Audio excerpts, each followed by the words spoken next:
So hey guys, welcome back to my new blog. कैसे हो आप सब? आशा करती हूँ बहुत ही अच्छे होंगे। मैं भी बहुत अच्छी हूँ और मैं आप लोग के साथ बहुत दिन के बाद जो है सो कनेक्टेड हुई हूँ, क्योंकि 3 या 4 दिन लमसम। लेकिन जो भी मैं बात करूँगी सीटेड टॉपिक्स को लेकर, कि जिसमें आपका 30 नंबर का इसका भी सब्जेक्ट का जो है सो इन्वॉल्व रहता है, तो उसको हम लोग हार्ड रीडिंग के चलते हम लोग उसको क्या करते हैं, प्रिपरेशन नहीं करते हैं, डायरेक्ट हम लोग उसको इग्नोर करके चलते हैं। तो मैं बात कर रही हूँ वो गद्यांश हो गया, पैसेज वगैरह हो गया, तो आपका दोनों में जो है सब 50-50 नंबर का आते हैं। तो ये सारी चीज़ पे हम बात करेंगे। तो सीटेट के लिए बहुत ज़्यादा ज़रूरी है इसमें प्रिपरेशन करना, क्योंकि 30 नंबर जो है सो बहुत मायने रखता है।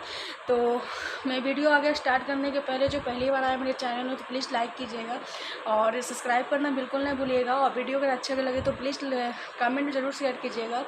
तो सबसे पहले बता दूं कि आप पेपर 1 के कैंडिडेट हो चाहे पेपर 2 की कैंडिडेट हो, अप्रोच दोनों का सेम रहता है।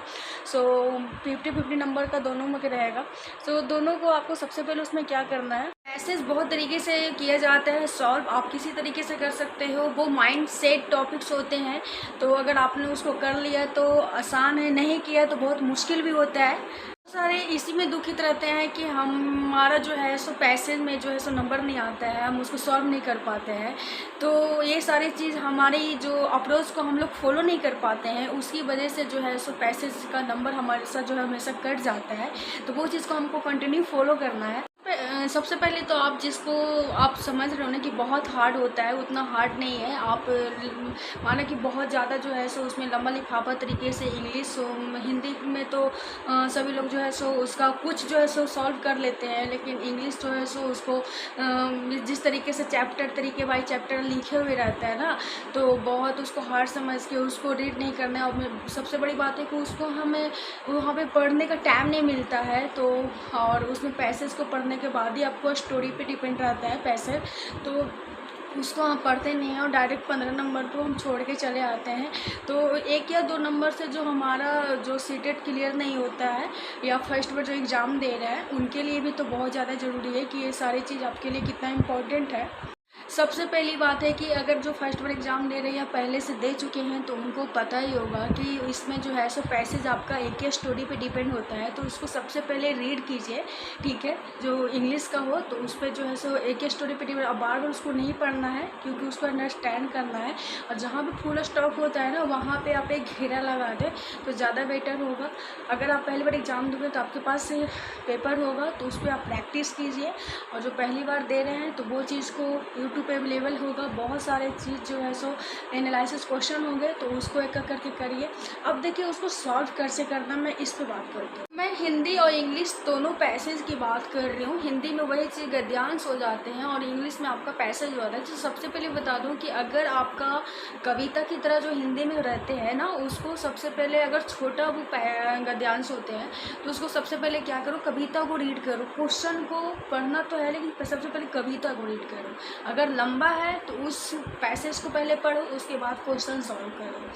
5 या 6 ऐसे क्वेश्चन होगा ना जो आपका ऐसे ही सॉल्व हो जाएगा, क्योंकि वो अंडरस्टैंडिंग पे रहेगा, कविता पे रहेगा, या कुछ ऐसे जो पैसेज रहेगा जो उसको आप समझ के भी उसको सॉल्व कर सकते हैं, उसमें पढ़ने की ज़्यादा ज़रूरत नहीं पड़ेगी। दूसरी चीज़ है कि आप अगर उसमें जो है सो व्याकरण का कुछ ऐड रहेगा, तो वो सारी चीज़ आप पहले से प्रैक्टिस करके जाएँ। अगर आप बेसिकली से जो भी होते हैं जो पहले से दिए होंगे एग्जाम, में बार बार इस चीज़ को रिपीट कर रही हूँ, जैसे उपसर्ग वगैरह हो गया, प्रत्यक्ष विधि होगा, संधि विच्छेद वगैरह होगा, तो ये सब जो है सो बहुत नॉर्मल चीज़ है। तो उसको आप पहले से प्रैक्टिस करके जाएं। और दूसरी चीज़, अगर आप एक ही वीडियो में सारा चीज़ को व्याकरण से रिलेटेड या बेसिकली चीज़ हिंदी हो या इंग्लिश हो, तो उसको अगर आप सॉल्व करना चाहते हो, तो एक ही वीडियो में आप उसको ख़त्म करना चाहते हो सारे, आपका पैसेज अगर क्लियर होना है 15 का 15, तो आप सचिन सर के आईडी पर जाएं, सचिन एकेडमी करके सर्च करें। उन पे आप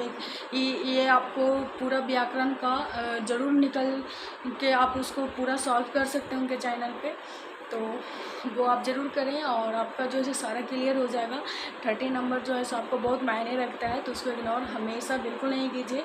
और प्रैक्टिस बहुत ज़्यादा ज़रूरी है, क्योंकि बहुत कम समय है। तो ये सारी चीज़ मेरे लिए और हमारे लिए बहुत मायने रखती है। तो सबसे बड़ी चीज़ है कि आपको आखिरी मौका मिल रहा है, अगला बार से आपका सिलेबस चेंज हो जाएगा।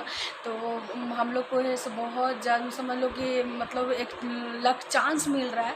तो जो 1 या 2 नंबर से हो रहा है सो हम लोग इसी में गलती करते हैं। मान लें कि हम लोग ध्यान नहीं देते हैं और छोटी-छोटी गलतियाँ पे हम लोग इग्नोर करते हैं। तो बहुत सारी चीज़ को आप समझने के टॉपिक्स को जो है सो ज़रूरी समझें और जो मैंने बताया वो चीज़ को आप फॉलो करें। और अगर आपके पास सवाल है एनालिसिस का, क्वेश्चन का, अगर एग्ज़ाम पहले से 1-2 बार फेल हुए हैं तो वो चीज़ को आप ज़रूर देखें और कंटिन्यू पढ़ाई करें और लाइव क्लास बिल्कुल ना छोड़ें, क्योंकि आपका 7 जुलाई का एग्ज़ाम है। तो उस समय कैसे बीत जाएगा पता ही नहीं चलेगा। तो 2 महीना, 2.5 महीना अगर आपके पास अभी भी समय है, 2.5 महीने से कम है, तो कंटिन्यू करें तो ज़्यादा बेटर होगा। तब तक लव यू, बाय बाय। तब तक मैं फिर बाद में मिलती हूँ अपना नेक्स्ट न्यू ब्लॉग में। और तब तक कंटिन्यू मैं भी स्टडी करूँगा, अपना भी कीजिए और कंटिन्यू ज़रूर कीजिएगा।